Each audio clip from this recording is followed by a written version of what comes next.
Istri ini benar-benar luar biasa. Setelah mengetahui suaminya berselingkuh, ia tidak bertengkar, tidak membuat keributan, tetapi justru melakukan hal berikut ini. Suatu hari, sang istri bernama Sari, sambil bercanda bertanya kepada suaminya, "Mas, kalau aku selingkuh, Mas akan bagaimana?" Suaminya menjawab, "Kalau kamu selingkuh, aku pasti tidak butuh kamu lagi. Kamu harus pergi tanpa membawa apapun." Sari mendengar jawaban itu dan tidak membalas. Ia lalu bertanya lagi, "Kalau Mas yang selingkuh, bagaimana?" Suaminya berkata dengan serius, "Kamu jangan bercanda seperti itu. Aku tidak mungkin melakukan hal seperti itu." Begitu suaminya selesai berbicara, Sari langsung mengeluarkan beberapa foto dan meletakkannya di atas meja. Suaminya melihat, ternyata itu adalah foto dirinya bersama wanita lain dalam keadaan mesra. Suaminya terdiam sejenak. Ia sadar rahasia itu tidak bisa disembunyikan lagi, jadi ia mengaku. Bahkan ia berkata dengan sombong, "Terus kenapa? Kamu mau minta cerai dariku, ya?" Sari tersenyum dan berkata, "Kita sudah berumur, anak-anak sudah besar, untuk apa cerai? Masa aku meninggalkan rumah yang stabil ini, lalu pergi mencari pria lain? Bagaimanapun pasangan pertama tetap yang terbaik. Wanita di luar sana sebaik apapun, mereka tidak akan hidup sungguh-sungguh denganmu. Mereka hanya mengincar uangmu, seperti selingkuhanmu itu. Kalau kamu tidak punya uang, tidak punya mobil, tidak punya rumah, pasti dia sudah meninggalkan kamu sejak dulu." Suaminya tidak terima. "Kamu tidak tahu apa-apa. Kami sudah lama bersama." Dia bilang, "Aku adalah cinta sejatinya. Mau aku punya uang atau tidak, dia tidak akan pergi. Jangan pakai pikiran burukmu untuk menodai hubungan murni kami. Aku kasih uang saja dia tidak mau. Mana mungkin dia mengincar hartaku?" Sari menjawab, "Kalau kamu tidak percaya, mari kita tes. Biar tahu siapa yang benar. Kita pura-pura cerai dulu. Kamu keluar rumah tanpa membawa apapun, lalu kamu harus menulis surat utang sebesar 2 miliar rupiah, harus dibayar dalam 2 tahun.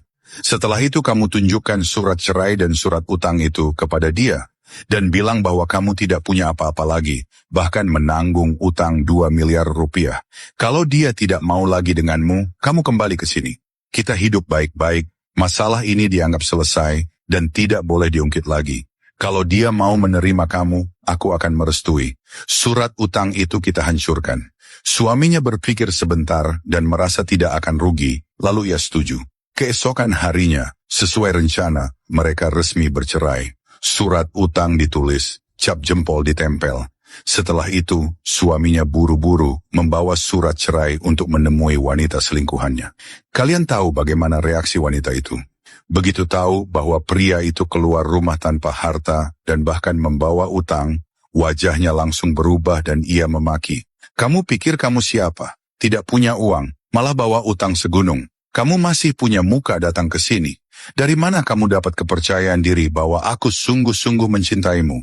Coba bercermin dulu. Lihat diri kamu." Setelah itu dia berbalik dan pergi. Saat itu suaminya baru teringat kata-kata Sari. Ia seperti baru terbangun dari mimpi. Ia kembali ke rumah, berdiri di depan Sari, menampar dirinya sendiri 2 kali, dan memohon Sari mau memaafkannya. Namun Sari berkata, "Sekarang aku hidup bersama anak-anak dengan sangat baik. Kamu terlalu naif. Dari mana kamu dapat rasa percaya diri seperti itu? Kita sudah punya surat cerai, surat utang juga sudah kamu tulis. Sekarang kamu pergi saja. Aku tidak mau melihat kamu lagi." Akhirnya pria itu tidak punya uang, tidak punya rumah untuk pulang, dan tidak ada siapapun di sisinya. Di dunia ini, hal yang paling hebat bukan uang, bukan kekuasaan, melainkan cara berpikir. Karena itu, jangan hanya mengajarkan anak untuk patuh dan rajin. Kalau aku bisa mengulang masa SD bersama anak, piano, tari, dan menggambar, aku tidak akan mendaftarkannya. Anak-anak dari keluarga biasa seperti kita, cukup dibekali kemampuan berhubungan dengan orang lain. Masa depan mereka pasti tidak akan buruk.